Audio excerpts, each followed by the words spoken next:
Oozing with fierceness and confidence, ang ipinamalas ni Miss Grand International All-Stars Philippines Kaylin Trajano sa ginanap na fashion at swimsuit show nitong May 19 sa Bangkok, Thailand. Agaw eksena ang Kapampangan Beauty Queen sa kanyang pasabog na rampa, suot ang kanyang yellow one-piece swimsuit. Habang maladyosa naman ang kanyang dating sa kanyang eleganteng silver bedazzled gown na lalong nagpatingkad sa kanyang stage presence.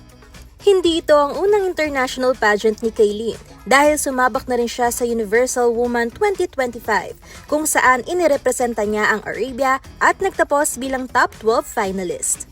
Ang MGI All-Stars ay isang bagong pageant based in Thailand na bukas para sa mga beauty queen na nasa edad 20 hanggang 40 years old na nakasali na sa ibang international pageants.